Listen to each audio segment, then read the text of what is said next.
नमस्कार साथियों, आज का हमारा टॉपिक है यूपी के बांध। चलिए स्टार्ट करते हैं। देखिए, बांध से पहले मैं आपको एक चीज बताना चाहूंगा। बांध से पहले मैं आपको बैराज के विषय में बताऊंगा, क्योंकि बैराज जो होते हैं वो भी एक प्रकार के क्या होते हैं, बांध ही होते हैं। पर बैराज का मुख्यतः काम क्या होता है, ये नदी के पानी को, देखिए पानी को ये रोकते नहीं है। पहली चीज इनका काम, देखिए वैसे ये पानी को रोकते ही हैं, पर इनका जो मुख्य काम होता है वो पानी को रोकना नहीं होता है। इनका जो मुख्य काम होता है वो पानी की दिशा परिवर्तन। ठीक है, पहली चीज। दूसरी चीज, ये कहीं इनका जो लेंथ होती है, देखिए इनकी हाइट ना बढ़ के, इनकी हाइट ना होके इनकी जो चौड़ाई होती है वो बहुत अधिक होती है। और ये सामान्यतः समतल क्षेत्र में होते हैं। मतलब ये पहाड़ी क्षेत्रों में आपको बैराज नहीं मिलेंगे, है ना। सामान्यतः ये आपको समतल क्षेत्र में मिलेंगे, मतलब मैदानी इलाकों में मिलते हैं ये। ठीक है। और चौथा, ये पेयजल परियोजनाओं के रूप में ज्यादा कारगर होते हैं। पेयजल परियोजना मतलब पीने के पानी के लिए। तो आपको बैराज समझ में आया। देखिए दूसरी चीज मैं आपको एक चीज बता दूं। देखिए जो डैम होता है, डैम का मुख्य काम होता है पानी रोकना, पानी को रोकना। दूसरी चीज, ये कहीं सक्रिय जगह पे बनते हैं। देखिए डैम पानी रोकेगा तो इसका मतलब ये है कि ये कहीं ऐसी जगह पे बनाया जाएगा जहां पर पानी इकट्ठा होने की गुंजाइश हो, मतलब झील बनने की गुंजाइश हो। मतलब जैसे मान लीजिए ये एक पहाड़ है और एक ये पहाड़ है, तो डैम यहां बनाया जा सकता है। क्यों? क्योंकि उसको इस साइड से सपोर्ट मिलेगा और इस साइड से सपोर्ट मिलेगा, तो यहां पर पानी इकट्ठा हो सकता है। क्योंकि लाखों करोड़ों लीटर पानी होता है, तो आप उसको मानव द्वारा निर्मित किसी प्रकार की दीवारों से उस इतने बड़े पानी को रोक नहीं सकते हो आप, है ना। आप इस मुहाने पर तो रोक सकते हो, क्योंकि ये बहुत ही छोटा पॉइंट ऑफ फोर्स होता है एक जगह पे, तो इस पानी को तो आप रोक सकते हो। पर जो पीछे की झील है, उस पानी को रोकने के लिए आपको एक प्राकृतिक संसाधन या प्राकृतिक संरचना की ही आवश्यकता होती है। तो आपको बैराज और डैम समझ में आया कि बैराज का मुख्य काम होता है पानी रोकना। अब हम सबसे पहले बैराज के ही विषय में पढ़ेंगे कि यूपी में जो बैराज है उनकी अवस्थापना क्या है। तो आपको मैं एक चीज बता दूं, जैसा कि मैंने आपको बताया कि जो बैराज है वो सामान्यतः कहाँ मिलेंगे आपको, मैदानी इलाकों में मिलेंगे। तो हम यूपी का जो मैदानी भाग है वहीं पर देखेंगे। यूपी में अगर बैराज की बात करें तो टोटल 4 बैराज है। यूपी में कितने बैराज हैं? 4 बैराज हैं, जिसमें सबसे पहला बैराज है वो है गंगा जल परियोजना। गंगा जल परियोजना। अब ये गंगा जल परियोजना कहां पर है? ये गंगा जल परियोजना जो है दिल्ली नोएडा, स्पेशली आप नोएडा मान के चलिए इसको, दिल्ली नोएडा। ये भी पेयजल परियोजना है। देखिए मैंने आपको बता दूं, यूपी में जितने भी बैराज हैं वो सारे पेयजल परियोजना के रूप में ही नोन है। तो सबसे पहला गंगा जल परियोजना कहां पर है? दिल्ली नोएडा बाईपास। दूसरा है, दिल्ली से नीचे आएंगे तो आएगा गोकुल बैराज। गोकुल बैराज कहां पे पड़ेगा? ये यमुना नदी पर पड़ेगा, ये तो आप समझ ही गए होंगे। और कहां? मथुरा। तीसरा बैराज है हमारा, जो कि हमारा पड़ेगा आगरा में। आगरा बैराज। आगरा बैराज किस नदी पर? यमुना नदी पर। और कहां पड़ेगा? आगरा में पड़ेगा। और चौथा बैराज है लवकुश बैराज, जिसको गंगा बैराज के नाम से भी जानते हैं। ये कहां पड़ेगा? कानपुर। और ये चारों बैराज जो है पेयजल परियोजनाएं, पेयजल मतलब पीने के पानी के लिए ही बनाई गई हैं। लवकुश बैराज गंगा नदी पर है, गोकुल बैराज और आगरा बैराज ये यमुना नदी पर है। और उसके बाद जो गंगा जल परियोजना है ना, ये जो गंगा जल परियोजना है ये गंगा नदी पर है। ठीक, यहां तक की चीजें आपको कंप्लीट हुई, कोई समस्या कोई परेशानी तो नहीं। अब हम चलते हैं बांधों के ऊपर। यूपी में टोटल 4 ही बैराज हैं। अब चलते हैं इंपॉर्टेंट बांधों के ऊपर, चलिए स्टार्ट करते हैं।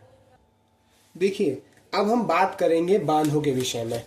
तो देखिए एक चीज मैं आपको बता दूं, मैंने आपको बताया कि बांध जो है वो कभी भी मैदानी इलाके में नहीं बनते हैं। तो बांध कहाँ पे बनेंगे, या तो पहाड़ी क्षेत्र हो या पठारी क्षेत्र हो। क्योंकि अगर हम देखें यूपी का जो उत्तरी भाग है, यूपी का जो उत्तरी बेल्ट है, वहां पर शिवालिक रेंज है, आप सब जानते होंगे। और शिवालिक रेंज जो है वो इतनी ऊंची नहीं है कि वहां पर डैम रूपी संरचना का निर्माण पॉसिबल हो, पहली चीज।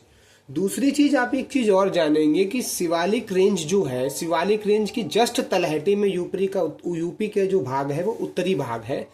तो वहां से उतरने वाली जितनी भी नदियां हैं उनका बहाव जो होता है वो काफी तेज होता है। तो अचानक किसी भी नदी के बहाव को आप रोक नहीं सकते हो। इसीलिए वहां से जो बहाकर जितनी भी नदियां हैं वो सीधा आती हैं। अब जैसे आपको यमुना नदी पर कुछ डैम बनाए गए हैं, वो भी सारे नीचे बनाए गए, एकदम यमुना जी के मुहाने पर कोई डैम नहीं बना है। आप समझिएगा, कोई भी नदी है, चूंकि आप समझ रहे होंगे, इसीलिए अगर यूपी में डैम की बात करेंगे तो मोस्ट जितने मैक्स टू मैक्स डैम है, यूपी के जो मैक्स टू मैक्स डैम है वो बुंदेलखंडी या फिर यूपी के दक्षिणी जो बेल्ट है, दक्षिणी बेल्ट पर ही है। अब देखिए, यदि आप ईपी की दक्षिणी बेल्ट के डिस्ट्रिक्ट्स जानते हैं तो आपके लिए ये डैम याद करना फिंगर टिप्स की बात है। मैंने आपको यूपी के बॉर्डर डिस्ट्रिक्ट्स याद कराए हैं, ईस्ट वेस्ट नॉर्थ साउथ सारे। आप पहले उनको याद करिए, फिर इस वीडियो को देखिएगा, ठीक है। तो हम सबसे पहले चलेंगे, चूंकि हम बैराजों में आ चुके थे। बैराज में हम कहां तक आ चुके थे, बैराज में हमने आगरा तक कवर कर लिया था। अब आगरा के बाद कौन सा पड़ता है जिला, तो आगरा के पास जो जिला पड़ता है, आगरा के बाद जो जिला पड़ेगा, देखिए वैसे फिरोजाबाद भी पड़ता है, इटावा भी पड़ता है ना, उसके बाद औरैया भी, जालौन, जालौन के बाद फिर कई सारे डिस्ट्रिक्ट्स पड़ते हैं। लेकिन अगर हम लोग डैम की बात करें तो यूपी में जो बुंदेलखंड या फिर पठारी क्षेत्रों में डैम की शुरुआत है वो झांसी से होती है। अब मैं आपको सारे डैम्स ऐसे ही बताऊंगा, ठीक है। सबसे पहले हम देखेंगे झांसी के डैम। तो झांसी में सबसे फेमस डैम है परीक्षा बांध,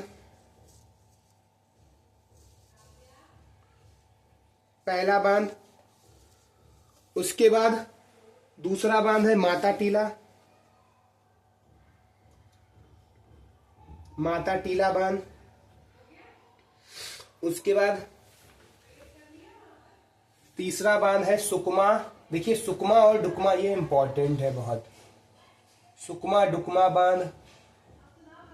और ये तीनों बांध किस नदी पर हैं, बेतवा नदी पर। पहली चीज आपको कंप्लीट हुई। उसके बाद चौथा बांध जो आता है पथरई बांध, पथरई बांध जो कि पथरई नदी पर है।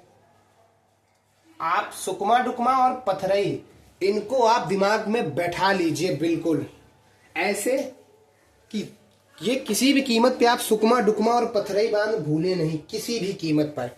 झांसी के आपको बांध समझ में आए, परीक्षा माता टीला से आप अच्छे से परिचित होंगे। देखिए मैंने आपको जब झीलें पढ़ाई थी, याद होगा आपको, जब मैंने आपको झीलें पढ़ाई थी तो मैंने परीक्षा बांध से भी, झीलें नहीं नहरें, तो परीक्षा बांध से भी नहरें निकली थी और माता टीला से 2 नहरें निकली थी, याद होगा आपको। एक गुरसराय थी और एक और नदी नहर थी, तो आपको वो याद होने चाहिए। यदि आपको याद नहीं है तो आप पहले वो वाली वीडियो देखिए, है ना। तो आपको एक साथ 2 चीजें क्लियर होती चली जाएंगी, है ना। झांसी के आपने बांध देख लिए हैं।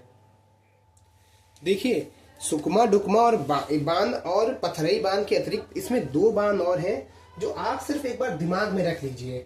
एक तो है सकरार बांध, सपरार बांध, है ना। इनकी आप नदी वदी कुछ मत याद करिए, सिर्फ इतना याद कर लीजिए कि सपरार बांध और डोमरी बांध कहां पर है, ये दोनों भी कहां पर हैं, झांसी में। तो झांसी के बांध आपको कंप्लीट हो गए। माता टीला परीक्षा बांध आप अच्छे से याद कर लीजिए, सुकमा डुकमा बहुत इंपॉर्टेंट है। उसके बाद पथरई बांध ये भी बहुत इंपॉर्टेंट है, आपको ये बहुत ही अच्छे से याद होने चाहिए। उसके बाद सपरार और डोंगरी आप जस्ट दिमाग में रख लीजिए कि हाँ हमें दिमाग में रखना है, ठीक है। तो झांसी के जितने बांध थे वो कंप्लीट हो गए। अब हम लोग आगे चलते हैं हमीरपुर की तरफ। हमीरपुर नहीं, देखिए हमीरपुर से पहले पड़ता है ललितपुर। तो हम बात करेंगे उससे हमीरपुर से पहले ललितपुर की। तो झांसी के बाद हम बात करेंगे ललितपुर की। देखिए ललितपुर में बांधों की बात करेंगे तो सबसे पहला बांध पड़ेगा रोहिणी बांध। पहला बांध है रोहिणी बांध, जो कि रोहिणी नदी पर बनेगा। पहला बांध हो गया।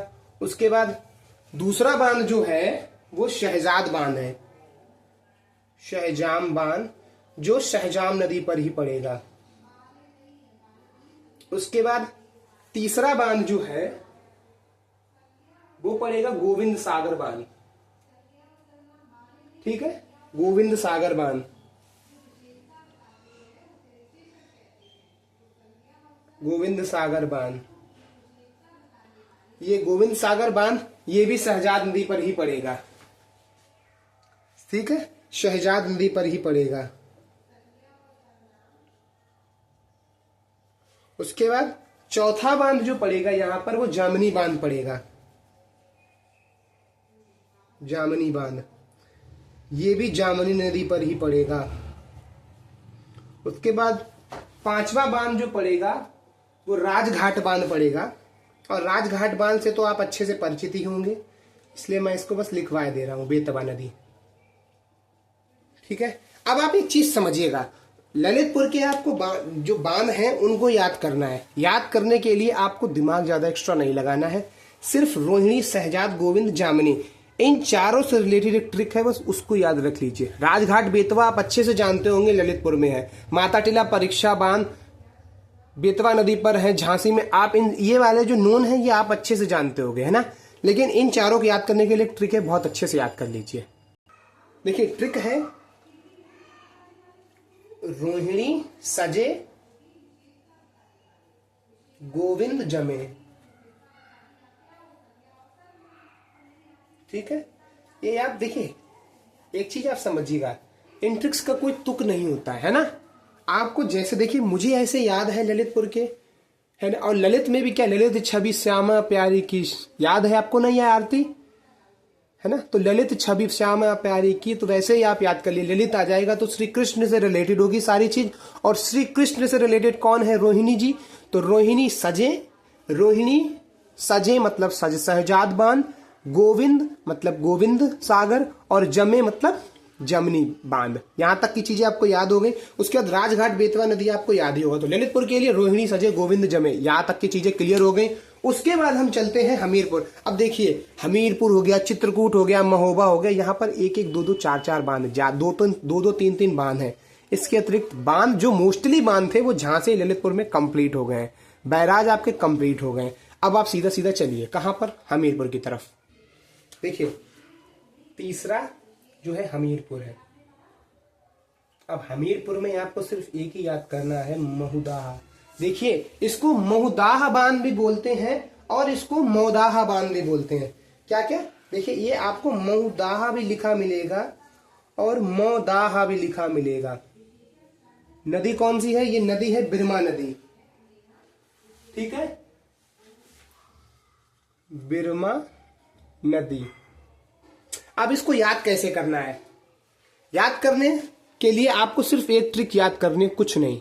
देखिए हमीर आप बोलेंगे, आप दो चार बार हमीर बोलेंगे तो आपको इसमें माँ दिख रहा है। देखिए माँ में ही मीर आ गया है, माँ में मौदा और रा से विरमा है, तो विरमा का वी ना लेके रा ले लीजिए, है ना। विरमा तो मीर, हमीर में माम से आ जाता है मौदाह और रा से आ जाता है विरमा नदी। तो हमीरपुर में ही आपको एक बांध है।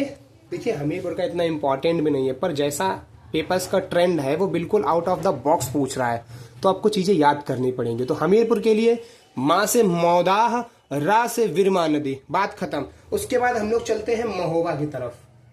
हमीरपुर के बाद डिस्ट्रिक्ट भी महोबा ही पड़ता है, तो डिस्ट्रिक्ट पहुंचेंगे महोबा। महोबा, महोबा का एकमात्र डैम है।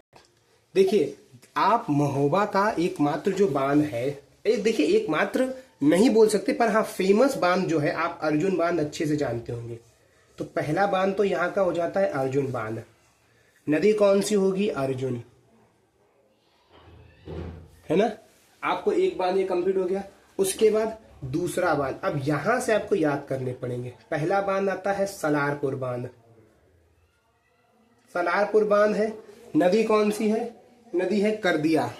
करदिया, ये करदारिया है ना, इसके कई सारे नाम हैं।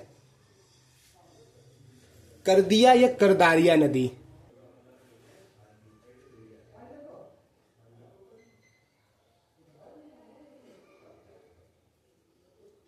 ठीक है। अब इसके बाद आपके दो तीन छोटे छोटे बांध हैं। देखिए आपको वैसे याद करने पड़ेंगे। जैसे देखिए रायपुरा बांध है। अब देखिए छोटे छोटे बांध हैं, ये आप दिमाग में रख लीजिए। एक तो रायपुरा बांध है, पहला बांध।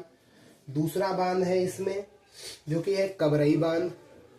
अब देखिए इनमें नदियों के विषय में ज्यादा खास जानकारी नहीं है, ये स्थानीय बांध हैं, छोटे छोटे बांध हैं, इंपॉर्टेंट भी इतने नहीं है ना। एक उर्मिल बांध है,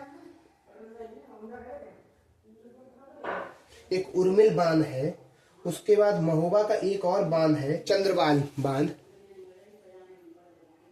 चंद्रबाल बांध है।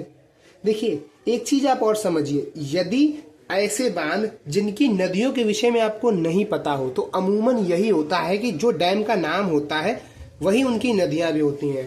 तो जैसे उर्मिल है तो इसकी नदी उर्मिल है। चंद्रबाल बांध है, इसकी जो नदी है वो भी चंद्रबाल बांध है। अब महोबा के जो बांध हैं उनको याद करने की ट्रिक क्या है वो समझिए पहले। अब आप एक चीज समझिए, यहां पर उर्मिला किनकी वाइफ थी, याद होगा आपको, रामायणा में लक्ष्मण जी की। तो आप ये याद करिए ट्रिक, कब सलार, कब सलार, सलार उर्मिला, उर्मिला चंद्र से राय मिलाई। ठीक है, आप मिलाई लिख लीजिए, लेकिन आप याद रख लीजिए महोबा के लिए क्या है, कब सलार उर्मिला चंद्र से राय मिलाई। तो कब से कबरई बांध, सलार बांध, उर्मिला बांध, चंद्रबाल बांध और रायपुरा बांध। तो कब सलार उर्मिला चंद्र से राय मिलाई, बात फिनिश। महोबा के बांध कंप्लीट हो गए। इससे पहले मैंने आपको ललितपुर के बांध याद कराए थे, आपको याद होंगे।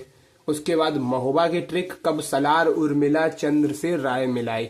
आप दो चार बार इसको बोलेंगे आपको ये याद हो जाएगा, मैं डेफिनेटली श्योर हूं इस चीज से, है ना। तो महोबा के बांध कंप्लीट। नदियां देखिए, अब महोबा का आपको अर्जुन बांध याद है, वैसे ही जैसे ललितपुर का आपको जो वो वाला एकमात्र इसका ललितपुर का जो फेमस बांध है राजघाट बेतवा नदी पर, वो आपको याद है। नहीं याद कराने की आवश्यकता, जो नहीं याद है वो याद करिए। तो महोबा के आपको बांध याद हो गए।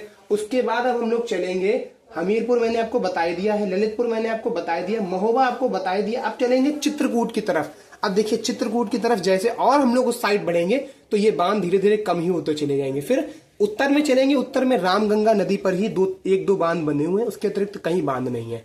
ठीक है, तो कब सलार उर्मिला चंद्र से राय मिलाई, याद आ गया। कबरई बांध, सलार बांध, उर्मिला बांध, चंद्रबाल बांध और रायपुरा बांध, बात खत्म, महोबा खत्म। उसके बाद चलते हैं चित्रकूट की तरफ। देखिए अब हम लोग चलेंगे चित्रकूट की तरफ। तो चित्रकूट में सबसे पहला बांध आएगा गढ़वा बांध। देखिए जो मैं ऊपर बांध लिख रहा हूं ये आपको याद ही याद करने हैं, है ना। जो मैं आपको बांध बता रहा हूं, नदी कौन सी है, नदी इसकी गढ़वा नदी ही है।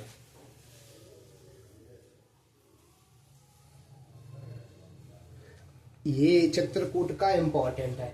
उसके बाद अब चित्रकूट में छोटे छोटे बांध हैं। जैसे देखिए चित्रकूट भगवान राम से रिलेटेड है, बहुत अच्छे से आपको याद होगा। तो यहां पर रामपुर कल्याणगढ़ बांध है, रामपुर कल्याणगढ़ बांध है ना। रामपुर कल्याणगढ़ बांध है, पहला बांध हो गया। उसके बाद चित्रकूट से रिलेटेड एक और बांध है जो कि है कोटरा बांध,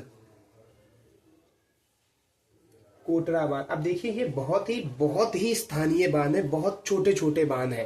पर यदि ट्रिक है तो आपको याद करने में समस्या क्या है ना। तो ट्रिक है तो याद कर लीजिए, कोई समस्या तो है नहीं उसमें। तो रामपुर कल्याण कोटरा बांध, रामपुर कल्याण बांध, कोटरा बांध और उसके बाद एक और बांध है चित्रकूट का, ओहन बांध, ओहन बांध। ये तीन बांध आपको और एक्स्ट्रा याद करने हैं। ट्रिक देखिए, पहले आप याद करिए, रामगढ़ को गोहन। अब देखिए राम से आ गया रामपुर, गढ़ से आ गया गढ़वा को से आ गया कोटरा और गोहन से आ गया ओहन। देखिए अभी आपको ये बहुत ज्यादा अनोइंग लग रहा होगा, बहुत ज्यादा टफ लग रहा होगा, पर आप जैसे जैसे एक दो बार इन चीजों को देखेंगे, एक दो बार आप बोलेंगे, तो आपके दिमाग में भले ही चित्रकूट ना बसे, पर आप रामगढ़ को गोहन से याद कर लेंगे। और जैसे ही आप राम जी को याद करेंगे तो आपको रिवर्स चीजें याद आएंगी। जब आप रामगढ़ को गोहन याद करोगे तब आपको राम जी से चित्रकूट याद आएगा कि अच्छा ये रामगढ़ को गोहन, ये ट्रिक किसकी है, ये चित्रकूट की है। और तब आप को से मैच करोगे ऑप्शन में कोटरा, गोहन से मैच करोगे ओहन, और राम से मैच करोगे रामपुर, और गढ़ से मैच करोगे गढ़वा। याद होने में आपको कोई अभी थोड़ा सा टफ है, पर आप जैसे जैसे एक दो बार देखोगे आपको चीजें याद हो जाएंगी।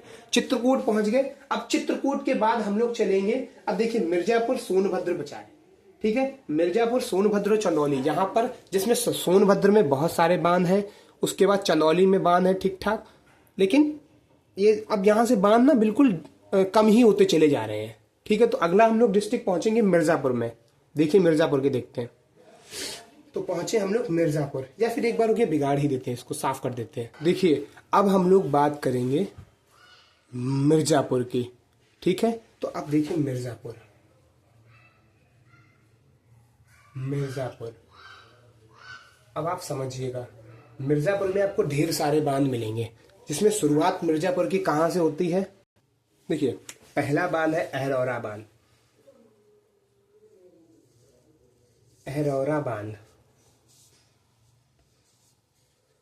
इंपॉर्टेंट है इसके, क्यों, क्योंकि इनकी नदियां अलग है सारी। गरई नदी, गरई नदी पहला बांध हो गया। उसके बाद दूसरा बांध है अदबा बांध,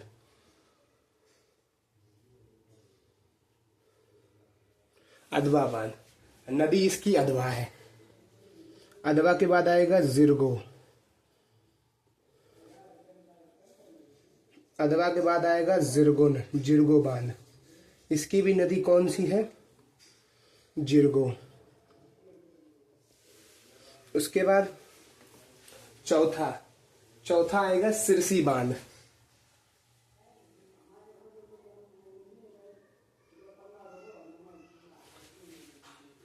सिरसी के लिए आएगा बखेरा, बखेर नदी या बखेरा नदी।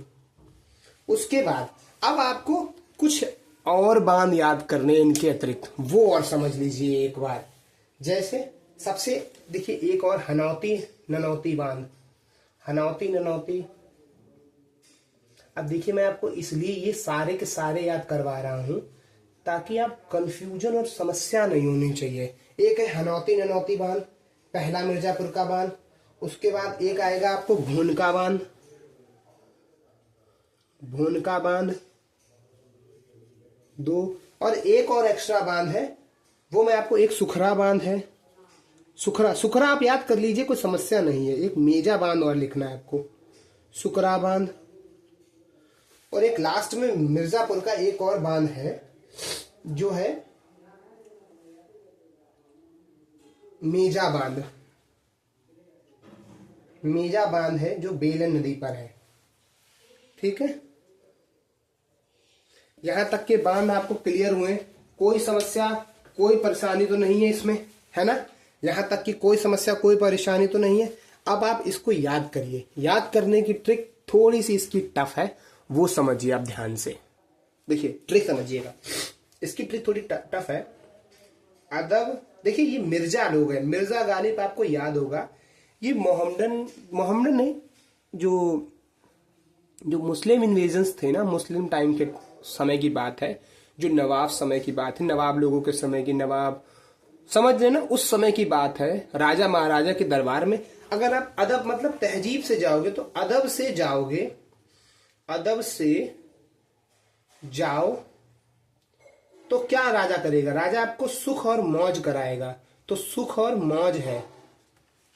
अगर आपने हनक दिखाई मतलब ऐंठे तो आप रोगे, हनक में रोगे, हनक से या में रोगे। अभी आप याद मत करिएगा, आप सिर्फ अभी समझिएगा। अदब मतलब अदबा बांध, से आ जाएगा सिरसी बांध, जाओ से आ जाएगा जिरगो, जाओ जिरगो। एक दो बार बोलेंगे आप, ज्यादा कंप्लीट हो रहा, आप एक दो बार बोलेंगे तो समझ में आ जाएगा। सुख से सुखरा बांध, मौज और मेजा सेम है ना। है आप नेग्लेक्ट कर सकते हो। हनक से हनौती और रोगे अहरौरा, ये चीजें कंप्लीट हुई। अब आप याद करिए मिर्जा के जो दरबार में आप कैसे जाओगे, अदब से जाओ तो क्या मिलेगी, तो आपको सुख और मौज मिलेगी। हनक दिखाई तो रोगे, बहुत इजी है। आप इसको मत याद करिए, आप इसको मत याद करिए बिल्कुल भी, आप इसको याद करिए। अदब से किसके दरबार में जाएंगे, आपके दिमाग में तुरंत ये हिट करेगा, अदब से तुम मिर्जा के दरबार, मतलब मिर्जापुर के, ये ट्रिक है।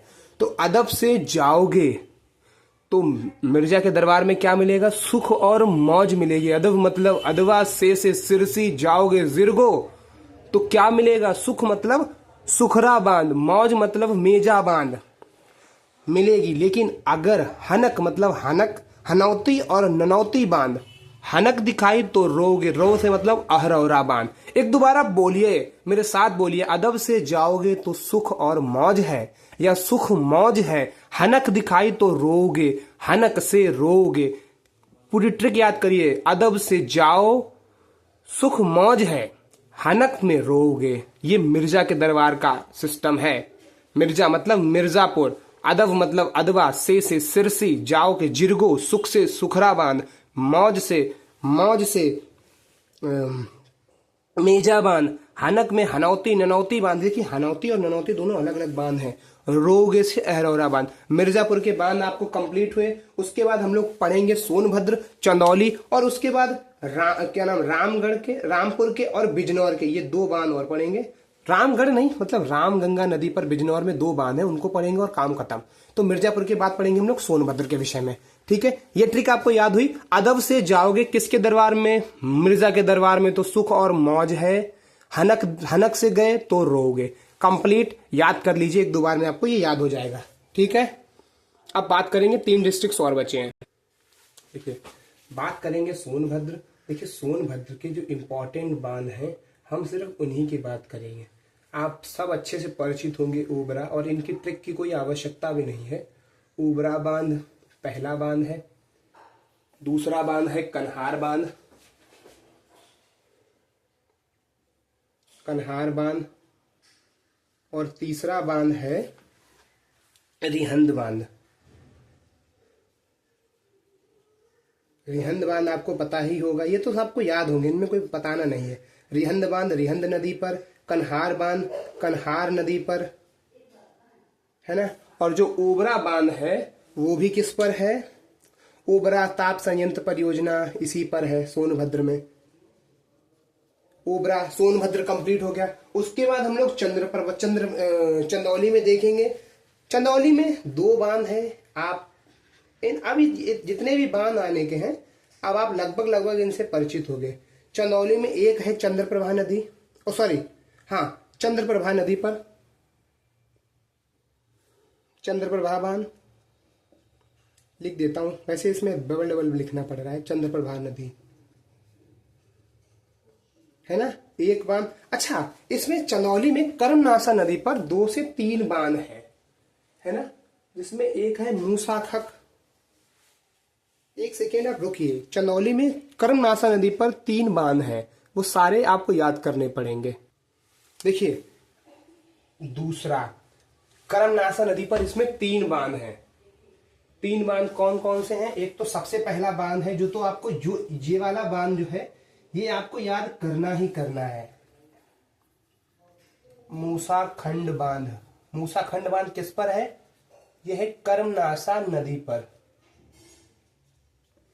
ठीक है, कर्मनाशा नदी पर। इसके बाद आपको 2 बांध और याद करने। एक है नवगढ़ बांध।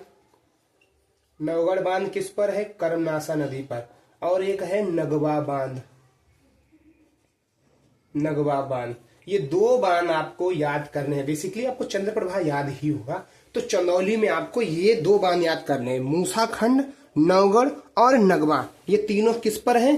कर्मनाशा नदी पर। देखिए वैसे चंदौली के लिए एक ट्रिक है, थोड़ी सी दूसरे टाइप की है, पर फिर भी मैं आपको एक बार बता देता हूं, या फिर आप याद कर लीजिए। बहुत छोटे 3 ही तो हैं, मूसाखंड, नवगढ़ और नगवा।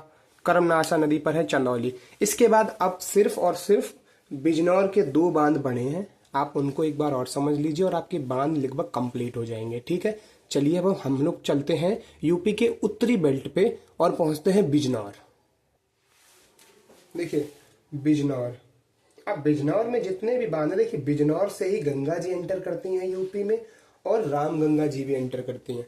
तो आप गंगा जी के ऊपर बांध बनाना इतना पॉसिबल नहीं है, पर रामगंगा के पानी को हम लोग कंट्रोल कर सकते हैं। तो इस रामगंगा नदी पर दो बांध बने, एक तो है काढ़ी बांध, पहला बांध है, और एक दूसरा बांध है रामगंगा नदी पर जिसको हम रामगंगा बांध ही बोलते हैं। रामगंगा बांध जो पड़ता है धामपुर में। आप धामपुर याद भी करिए, नहीं करिए कोई फर्क नहीं पड़ता है, पर आप काढ़ी बांध और रामगंगा बांध याद कर लीजिए। किस पे है? रामगंगा नदी पर। देखिए वैसे तो यूपी में पीलीभीत में भी एक बांध है, पीलीभीत में भी बांध है, शारदा बांध। मैंने आपको बताया था शारदा डैम, शारदा नहर है ना, तो शारदा बांध है ना, शारदा नदी पर। तो ऐसे वाले बांध मैंने आपको नहरों में कंप्लीट भी कराए हैं कई सारे, उनमें आपको डाउट नहीं होना चाहिए। बांध से रिलेटेड आपकी लगभग मैंने चीजें आपको समझा दी हैं, पॉसिबली याद भी कराने की कोशिश की है। आप एक दो बार इन चीजों को देखेंगे, जब आप एक दो बार समझ लेंगे तब आप इस चीज को अच्छे से समझ जाएंगे, और दो चार बार धैर्य से इस वीडियो को देखिएगा, आपको बांध कंप्लीट हो जाएंगे। अगर आपने, और एक चीज मैं आपको बता दूं, जितना आप पढ़ रहे हैं प्लीज क्वेश्चंस जरूर लगाइए। एक दो बार आप क्वेश्चंस लगाएंगे तो आपको ये समझ में आएगा कि इस वीडियो से मेरे कौन से टॉपिक छूट रहे हैं, या कौन सा बांध मेरा छूटा हुआ है, या मैंने कोई चीज गलत पढ़ा दी है ना। तो वो सारी चीजें आप तभी पता लगा पाओगे जब आपने वीडियो देखी होगी। तो आप एक बार वीडियो को देखिए, उसके ऊपर क्वेश्चंस लगाइए, और उसके बाद कुछ गलती है, कुछ छूटा हुआ है तो जरूर बताइएगा। तब तक के लिए धन्यवाद।